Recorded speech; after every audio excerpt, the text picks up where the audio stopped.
Plodovi aronije su zreli. Beremo ih pažljivo odvajanjem od peteljki i sakupljanjem u posude.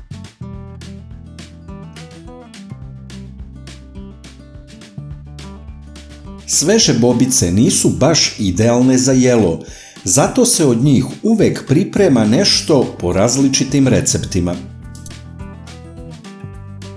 Pošto ovi plodovi imaju veliku nutritivnu vrednost i zdravstvene prednosti, nešto ćemo i mi praviti od njih. Pogledajte dva najbolja načina da iskoristite sve blagodeti aronije. Kada bobice aronije donesete kući, dobro ih operite pod jačim mlazom hladne vode.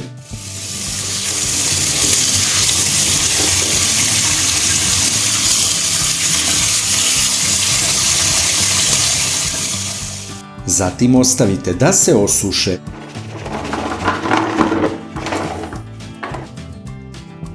Dobra ideja je da se aronija zamrzne i da se tako čuva. Uvek od nje možete praviti nešto kada odlučite. Poenta zamrzavanja je što ove bobice postanu sočnije nakon odmrzavanja, kao da puste više soka. Jednom odmrznute bobice aronije nemojte opet zamrzavati.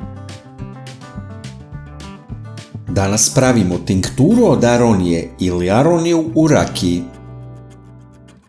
Kao alkohol se zapravo može koristiti lozova rakija ili vodka.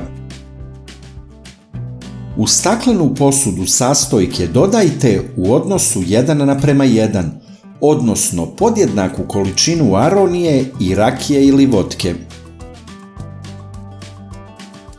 Prvo sipajte bobice aronije, a odozgo nalijte alkohol. Alkohol savršeno čuva svojstva aronije. Pošto je aronija oporog ukusa, može se dodati zaslađivač po želji. Neko će se opredeliti za šećer, a neko za med kao zdraviju opciju. Ovo sve treba da stoji 50 dana.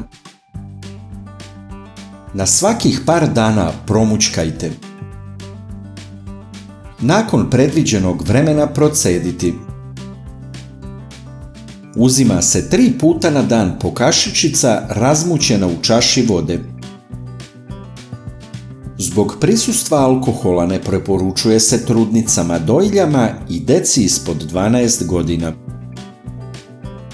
Da li ste koristili tinkturu od aronije i kakva su vaša iskustva? Iz koje zemlje gledate? Tinktura od aronije je dodatak ishrani koji posjeduje veliki antioksidativni kapacitet. Služi za odrasle za podizanje imuniteta i ima protivupalna i antibakterijska svojstva. Koristi se za očuvanje dobre krvne slike i u borbi protiv anemije. Sprečava oštećenje i upalu očiju te razvoj katarakte. Bobice aronije su poznate po tome što poboljšavaju cirkulaciju krvi, jačaju krvne sudove, umanjuju rizik od srčanih oboljenja i dijabetesa. I tinktura aronije može pomoći u tom pogledu. Tinktura aronije utiče na snižavanje holesterola i krvnog pritiska.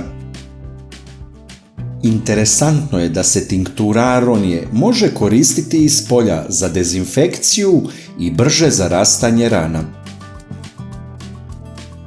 Za sve one koji ne smeju ili ne žele ovaj proizvod sa alkoholom, dajemo recept aronije u medu koji smo također pravili. Priprema je nešto drugačija.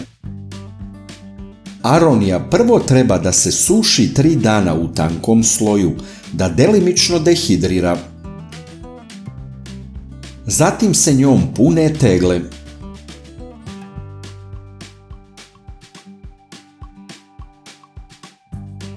A onda se odozgo sipa med da prekrije aroniju.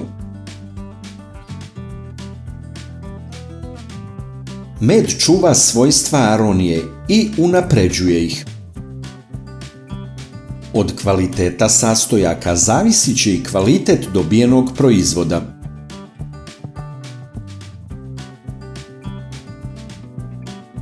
Uzima se svako jutro po 1 kašika.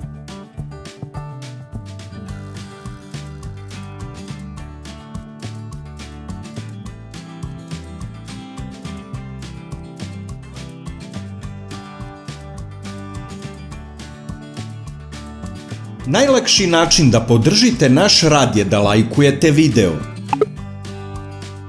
Kliknete na dugme prati, zatim na zvonce i na kraju potvrdite zvonce. Ovo za nas znači mnogo.